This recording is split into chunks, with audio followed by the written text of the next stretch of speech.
go to work. We are in junior English, and our expectation today now is to work with Henry David Thoreau, and more particularly, we want to be talking about this text called Walden, all right? So let's begin, first of all, on page 380, number 7, simply because that is the writing assessment for packet number 11 due next week, all right? Now, let's outline it real quickly. It's very simple. You're going to look at Thoreau's text, Walden. You're going to find one idea with which you agree.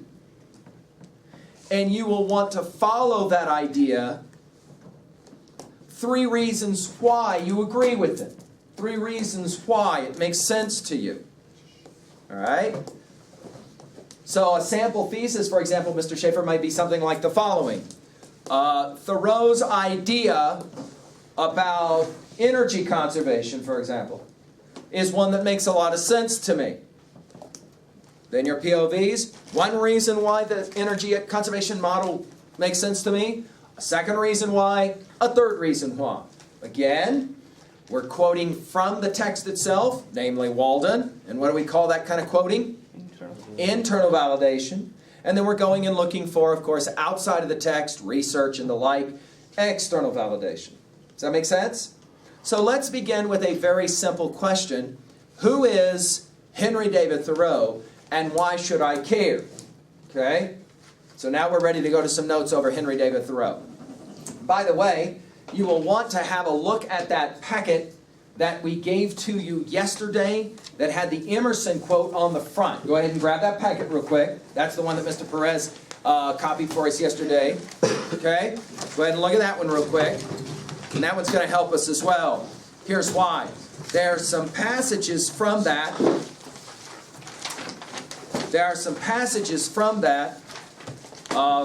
Packet that are not in your reading that are going to help us a little bit, okay? By the way, do you see there on that packet, page 2, what I call the Thoreau passage number 1? Does everyone see that? By the way, we have extras in the back on the looser bin. You might want to have your red pen out real quickly. And do you see where it says memorize this? Do you see that? Hunter, you may want to circle that with your red pen. Because at some point, you're going to be asked to memorize those lines. All right? I'll be talking, Mr. Mortimer, here in a little bit about that passage. I just want to kind of set you up to it. All right, let's go to work. Who is Henry David Thoreau? Good question. I'm glad you asked it. To talk about Thoreau, we have to begin with Emerson. Emerson is invited to give a lecture at Harvard College. He delivers that lecture, Emerson does, called The American Scholar.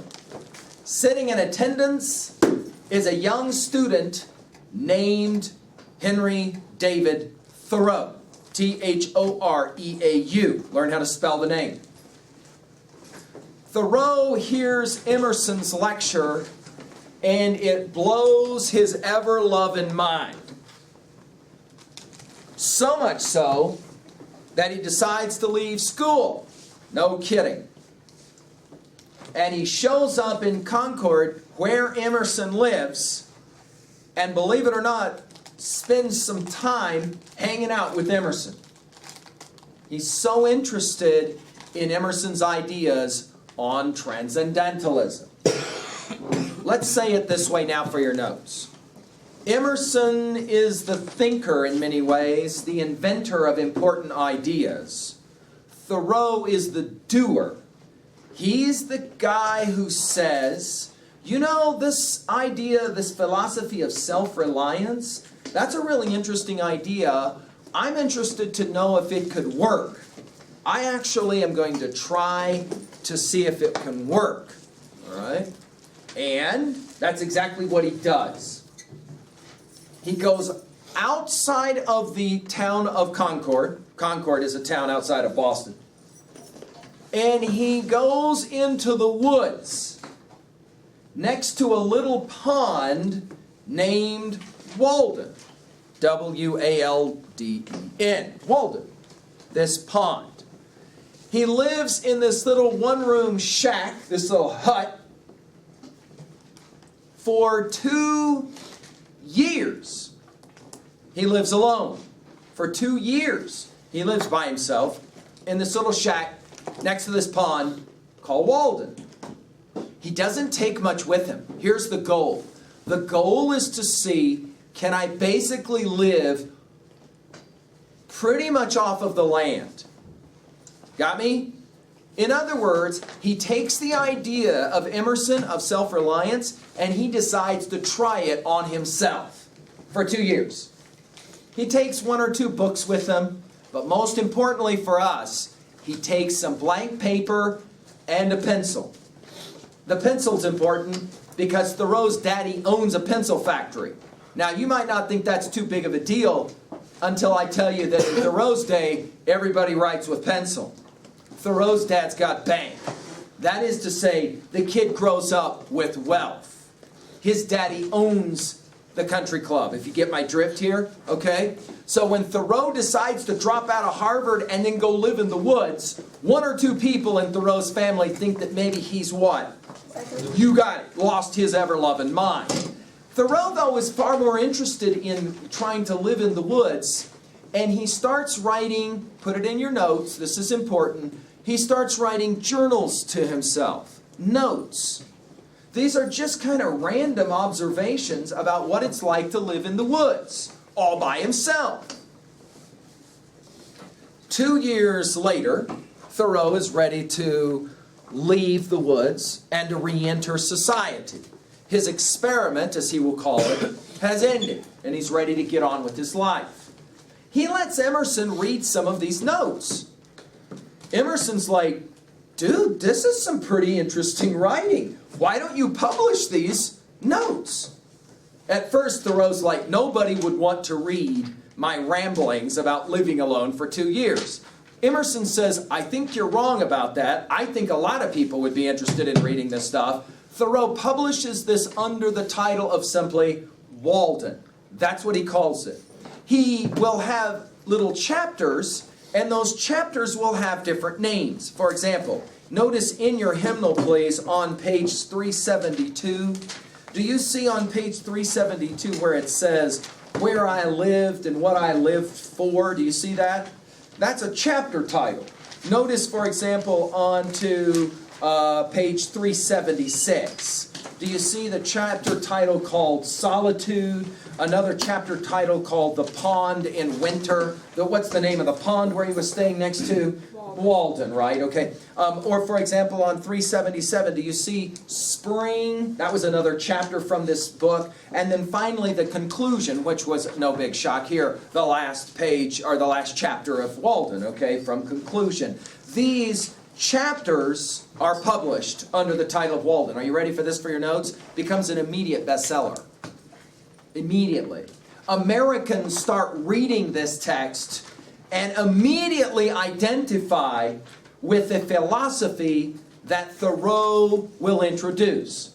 We will call this philosophy today American Transcendentalism. I will say it this way, and your hymnal is a classic example of this. Do you notice how little, really, we have of Emerson in your textbook? There's like what? Like a couple of pages, huh? Right? Of Emerson's stuff. Notice how many pages of Thoreau they give to you to read.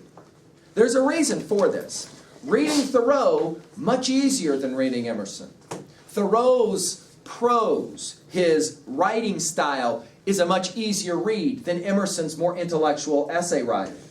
Americans then read Walden, and it immediately has an effect. Large numbers of Americans identify 2 things from Walden that they identify with really quickly. 1, they really like his idea of independence and freedom. Don't tell me what to do. I've often said that if you need to define American ideology with a single line, it's that one. Don't tell me what to do. Right? I can make up my own mind. Thoreau perfectly exemplifies this. He leaves and goes off to live by himself for 2 years. He writes about what that experience is like. Americans love that one. Number 2, they really like Thoreau's interest in nature. Those of us who, for example, like to go off into the mountains in October and go hunting, and we enjoy being up on the mountain, some students I've taught even say, I would much rather be up there in October than down here. Now, if you've said that, you're right on with Thoreau and Walden. That's exactly what Thoreau will say too. Thoreau will say, what makes America great is not our cities, but her woods, the country, the world of nature, and that is what is most important about America. And Americans love to be close to that nature. So notice even in the passages they give to you out of the book, he's very interested in writing about nature. We have a word for this, by the way. It's called naturalism, his naturalist approach to writing, okay? So he'll be writing a lot about nature. Now, how to get into Walden? Well, there's a couple of ways I guess I can do this. One is to tell you a little story. I had a student who graduated as a senior. Before he graduated, he told me that his parents had invited him to say out loud what he wanted for his graduation present.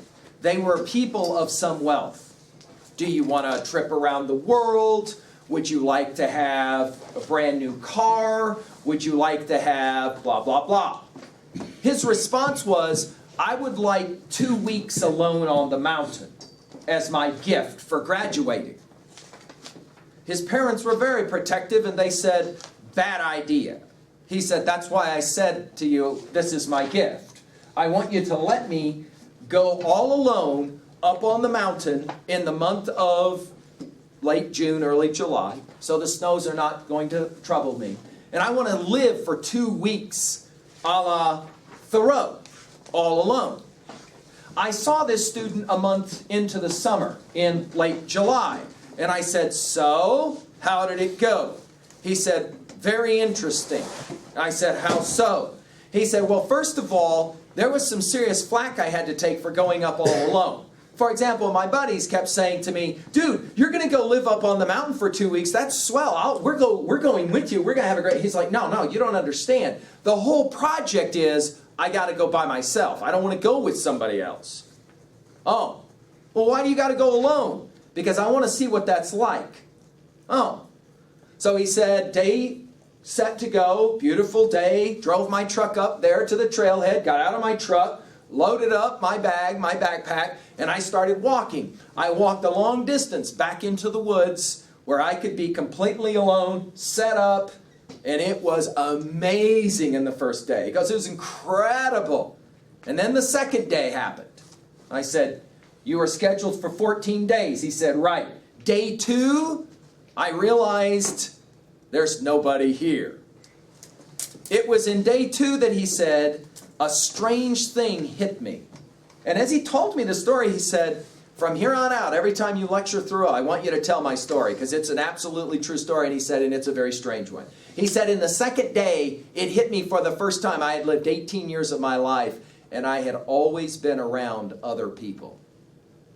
If they were not physically there with me, they were always one phone call away or one text away. I had always been surrounded with other people. And it hit me in the second day how true that was of my life. By day 3, he said, I started to lose it. By the 5th day, he said, I had packed up my stuff and started back towards the truck 3 different times. 3 times, he said. And he said, I got, a mile away from my campsite, and then it hit me. Dude, if you go back, they will laugh at you forever. He said, I shamed myself into going back. By the 7th day, the first week into the 2-week experience, he said, it hit me. I didn't have a clue who I was. He said, every thought that I had came from somebody else who had told it to me, who had given me ideas. He said, I realized I had never been alone in my life. And because of that, I had no idea even who I was. And he said, I began to get scared. Several times, he said, I walked over to a body of water, a little lake. to look in it to see my reflection, because he said, I realized the first thing I thought about in the morning when I woke up was, who will I see today and who will see me? My physical appearance, he said, mattered to me because I knew I was going to see people all day. And I knew that their physical appearance mattered to them because they spent their whole day around people. He said, I was totally defined by my social groups. He said, every idea that I held as important or sacred, somebody had said it to me, and I had just believed it. For 2 weeks, he said, I was on the mountain, and it nearly destroyed me, he said. It was so difficult to do. I realized, he said, how little I really knew of myself, and I had lived for 18 years. And that was kind of sad, he said to me. And then he said, I felt really small because Thoreau does this for 2 years, and I did it for 14 days. But what he said it taught me, was how most of us live our lives, and they're not our lives. Another way to say this is, and certainly Thoreau would agree with this, is you'll either live your life or your life will live you. That is to say, at what point does your life become your own? When do you really start to have your own opinions? My student said this. He said, I wanted to make a list of the things that I really believed that were of my own opinions. And he said, I'd come up with one and then I'd realize, yeah, I don't know if I really believe that. That's just what I've been told. And so he started drawing lines through stuff until he finally didn't have anything written anymore on his paper. And then he was like, what do I really believe? Who am I? What is it that's my own ideas that I've come to in my own way? Let's listen to the way that Thoreau will say it. I'm with you now in your hymnal on page 374. 374. All right? Thoreau was asked quite often after he did this project, dude, why do you go to the woods to be all alone? I mean, really? This sounds like a complete waste of time. So Thoreau will give you a reason why he went to the woods. Look at it with me on 374. Look what he says. He says, are you with me? I'm right there on page 374. Roughly line, and you're going to use, I'm guessing, you're going to possibly use some of these lines for your paper, which is why I'm helping you. 374, start at roughly line 24 or so. Do you see it? I went to the woods. Now he's going to tell us why he did this project. Emerson, by the way, loved these lines. I went to the woods because I wish to live, do you see the bold word there? Deliberately. Now, if Logan were to get up and start walking towards the back of the room, and Braxton were to reach his leg out and trip him, bam, down goes Logan, right to the floor. He gets up and he says to Braxton, you did that deliberately, that tripping thing. What does that mean? Write it in your notes. What does it mean to say you did something deliberately? What does that mean? On purpose. On purpose. Yes, on purpose, right? What does it mean? Jot it down, Mr. Beck, in your notes. What does it mean to say, for Thoreau, I went to the woods because I wanted to live deliberately? What does that even mean? If you want to live deliberately, I mean, Mr. Mortimer said deliberately means on purpose. What does that even mean? I wanted to live deliberately. What do you think it meant? By your own choice. By your own choice? Yeah, by your own choice. Keep going. What else does it mean? You want to find your own life, your own way? Keep reading. I went to the woods because I wish to live deliberately, to front only the essential facts of life. That's an interesting line. You may want to write it down. What does it mean, the essential facts of life? Well, here it goes. I'll give you a little suggested exercise as you get ready to write your paper. Write down for you the 5 things in your life you have to have. We're not talking about the stuff you want. We're talking about the stuff you need. What are the 5 essentials of your life? right? So for example, a student once said out loud, oh, I got to have my phone. My student, by the way, who went on the mountain said that was one of the hardest things. He didn't take his iPod with him. He didn't take his phone with him. He didn't take a computer with him. Of course, he had no access to the net anyway up there, right? But he decided, I'm going to see what it's like to live without those things. And he said for the first week, it about drove him nuts. It's funny, I'll say this out loud. Sometimes students will say, dude, I'm not addicted to my phone. Try this for 3 days. Try to live with your phone off for 3 days. Okay, try it. Now, hello? We're not saying, for some of us, we're not saying that you can't do it. We're saying, why is it necessary that you would even have to do the project at all? To see if you can do it. Right. But why, though? Because all of a sudden we recognize, oh yeah, that technology has become so much a part of who I am. Right? I have students that say the first thing I do every time I get in my vehicle is turn on music. I cannot be alone. First thing I do when I walk in my house is turn on technology. I always have to have noise. My student said by the 4th day that's what drove him mostly nuts was the silence. There was no noise. It's silent. And he began to realize that the lack of noise was so unusual. Notice what he says, I went to the woods because I wished to live deliberately, to front only the essential facts of life and see if I could not learn what it had to teach. And not, when I came to die, discover that I had not lived. What? How could you come to the end of your life and discover that you had not lived? What distinction? Go ahead, say it out loud, Mortimer. If you haven't been living your own life. Yeah, but you've been breathing. What would you say about that? Life is more than just what? More than just breathing, isn't it? You've been breathing, right? You've been breathing, but that's not the same thing necessarily as living, right? Question for your notes. How will you know when you come to your death that you've lived your life? Write that question down. It's one that you may want to consider as possible writing for next week. How will you know? Do you understand this question, Eugene? How will you know when you come to the end of your life that you've lived it well? That it was your life that you lived and not somebody else's. How will you know that? You never live your own life because you're around other people. This is Thoreau's observation.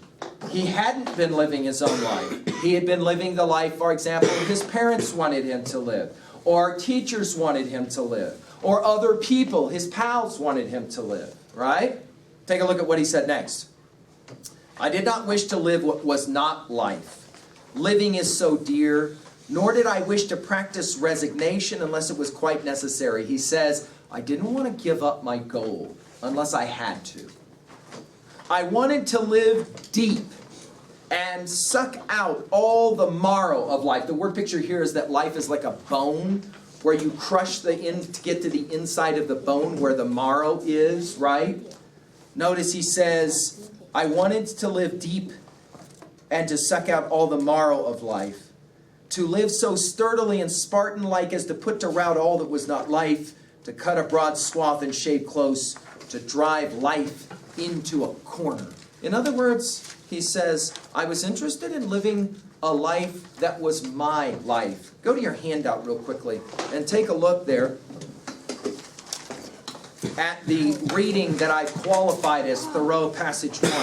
For reasons I don't completely understand, your hymnal cuts out or edits out the words that come right before these famous words, I went to the woods because I wish to live deliberately. Do you see it? Do you see where it says, memorize this? We're going to be reading from there. Let's point out something, and you can take notes on this paper because I gave it to you for that purpose. Let's point out, first of all, that Thoreau is a great believer in getting up early in the morning. He's not so interested in sleeping in the morning and wasting your day. When I come back to talk again about Thoreau later in this week, I'll talk about what we call, for your notes, energy conservation model. Energy conservation model. And we'll be talking about Thoreau's view about energy. But I want to take a look at what he says right here. Look at this. Read it with me. You're going to end up memorizing this at some point. We must learn. Are you reading it with me? We must learn to reawaken and keep ourselves awake, not by mechanical aids, but by an infinite expectation of the dawn, which does not forsake us in our soundest sleep. I know of no more encouraging fact than the unquestionable ability of man to elevate his life by a conscious endeavor. It is something to be able to paint a particular picture or to carve a statue and to make a few objects beautiful. But it's far more glorious to carve and paint the very atmosphere and medium through which we look, which morally we can do. To affect the quality of the day, that is the highest of arts. Every man is tasked to make his life, even in its details, worthy of the contemplation of his most elevated and critical hour. Put in your notes, what does it mean to say we must learn to reawaken and keep ourselves awake? What does that mean to you? Jot down what you think that means to you in your notes. We must learn to reawaken. Is he talking about waking up in the morning? No, Logan says, no, I don't think so. What's he talking about then? What does it mean to reawaken then? Look at life through your own eyes. Look at life through your own eyes, Mr. Barr says. That's a great way to say it. Let's write that one down. Look at life through your own eyes. Wait a minute. How else is there to look at life? How else is there to look at life? You got it. Through the, notice, remember, we go right back to those lines from Longfellow. Let's put them at 3A real quickly. Remember, in this world's broad field of battle, remember Oz, in this bivouac of life, be not like, what? Dumb, driven, cattle. Thoreau knew this poem and he knew these lines. Be a hero in the strife. The argument that we're going to make here is that if you want to live a real life, you can't always do what everyone else says, right? Let me give you one example of this. I once made a challenge to students to try to study closely the friends that they had to find out if they're their real friends. My student comes in the next day and he says, I am so torqued off. I said, what happened? He said, last night I'm sitting with all of my people, we're having conversation, and I say off the cuff, just for fun, I say, you know what? I think after I graduate, I'm going to go to college. He said, all of my friends start laughing at me. What do you mean go to college? You can't go to college. They start laughing. Now he says, I get kind of mad and I say, no, I'm for real, so I'm going to do this. He said, I realized my friends, they didn't support me. They didn't want me to do what I wanted to do. Interesting, Thoreau would say. You might want to take a look at the people you surround yourself with. Are they your real friends? You'll know that by virtue of how well they support your dreams, huh? Thank you. Come back. I'll see you tomorrow.